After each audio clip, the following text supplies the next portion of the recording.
Olá, pessoal do Dominantes Online! Vamos para a nossa última videoaula sobre o tópico A Origem da Vida. Hoje a gente vai falar sobre a hipótese heterotrófica versus a autotrófica. Eu sou Luciana Naar, professora de Biologia do curso. Vem comigo? Então, levando em consideração a evolução gradual química, lembra dessa teoria? Se não lembra, dá uma assistida na videoaula sobre teorias atuais da origem da vida.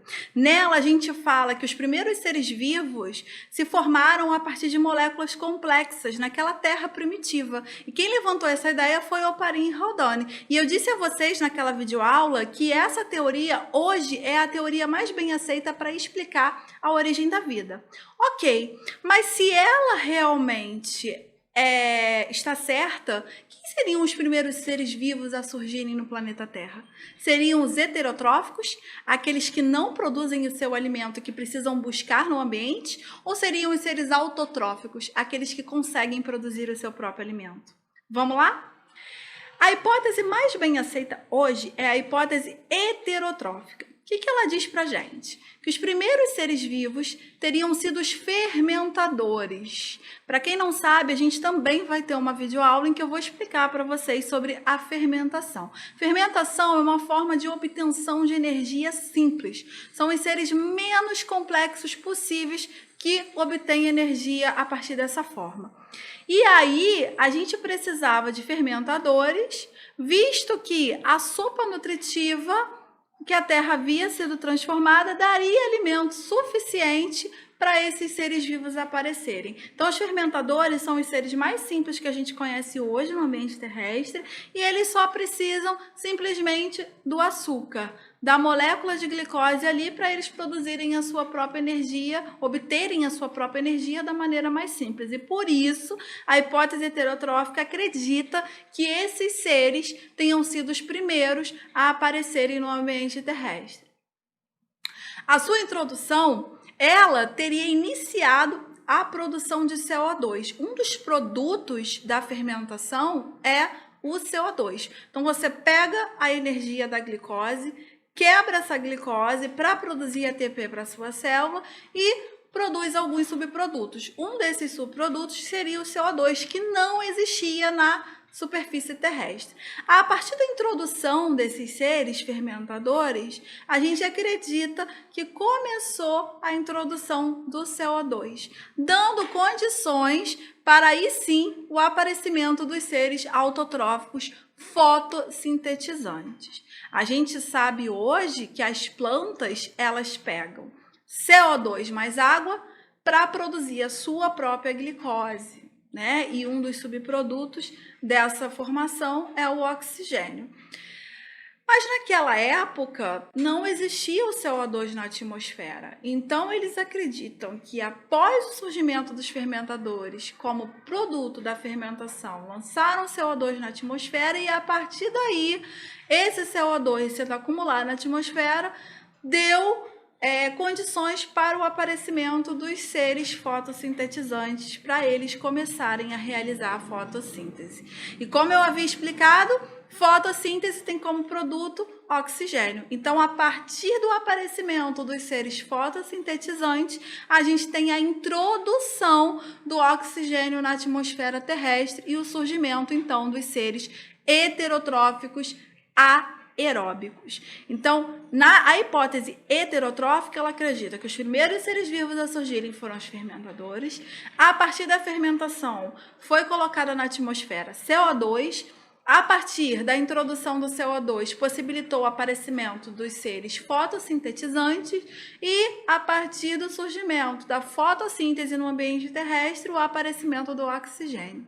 A gente sabe hoje que os seres mais evoluídos são aqueles que fazem a respiração aeróbica. Então, havia necessidade de introdução de CO2 para aparecer os seres fotossintetizantes e de oxigênio para aparecer os seres heterotróficos aeróbicos. Então, relembrando, fermentação, ela gera glicose e como subproduto álcool mais CO2 para gerar 2 ATPs. eram os que os primeiros seres faziam.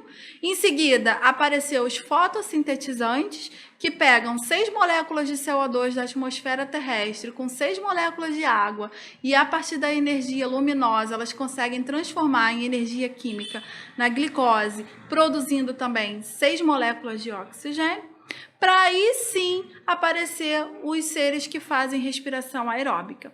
Glicose mais 6 moléculas de oxigênio, produzindo 6 moléculas de CO2 mais 6 moléculas de água e dando um subtotal de 38 ATPs. Lembrando que a nossa célula, na verdade, ela quer a produção do ATP, porque é o ATP que ela gera energia.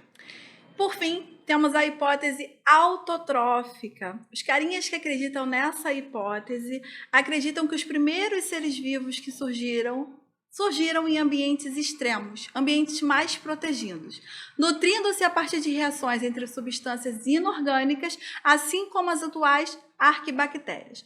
Na verdade, essa hipótese é uma hipótese mais recente. Por quê? A gente não conhecia essa classe de seres vivos, as arquibactérias, visto que o homem mesmo não conseguia chegar nesses ambientes inóspitos. Então, acreditava-se que ali não havia condições de vida. Que ambientes são esses?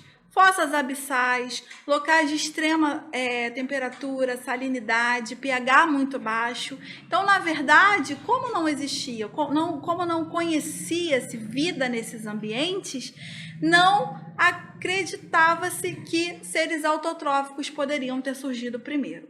E a partir, então, desses seres, as arquibactérias, é que foram surgindo os fermentadores, depois os fotossintetizantes e, por fim, os heterotróficos aeróbicos. Então, na verdade, o que a hipótese autotrófica ela tem de diferente é que ela diz que esses seres que vivem em condições mais extremas foram os primeiros a aparecerem. Mas a ordem cronológica depois continua a mesma. Fermentadores, autotróficos, fotossintetizantes e os que fazem respiração aeróbica. Tá legal? E quais são os argumentos que defendem essa hipótese? O planeta não dispunha de matéria orgânica suficiente para sustentar a multiplicação dos primeiros seres vivos até o surgimento da fotossíntese. Então, esse foi o primeiro argumento plausível dos caras que acreditam na hipótese autotrófica. Depois, a instabilidade das condições ambientais do planeta só permitiriam a sobrevivência dos primeiros seres vivos em locais mais protegidos, que são as fontes termais submarinas dos mares primitivos que eu havia comentado com vocês anteriormente. Então, na verdade, esses argumentos dão base científica para que os cientistas que acreditam na hipótese autotrófica levantem essa hipótese de que as arquibactérias realmente tenham surgido antes mesmo dos seres mais simples, que são os seres fermentadores. E aí, por isso, muita gente tem aceitado a hipótese autotrófica como sendo verdadeira. Mas vale lembrar, né, lá na nossa aula sobre método científico, que a gente está chamando de hipótese. A hipótese autotrófica e a hipótese heterotrófica. E hipótese, na verdade, é uma possível resposta à nossa pergunta, mas que ainda precisa de uma experimentação para uma comprovação científica, o que a gente ainda não chegou. Mas como esse assunto é um assunto ainda muito recente, experimentos devem ser feitos, conclusões devem ser chegadas para que a gente possa, de fato, dizer que os primeiros seres foram heterotróficos ou que os primeiros seres foram autotróficos. Obrigada pela atenção de vocês, galera. Até a próxima videoaula.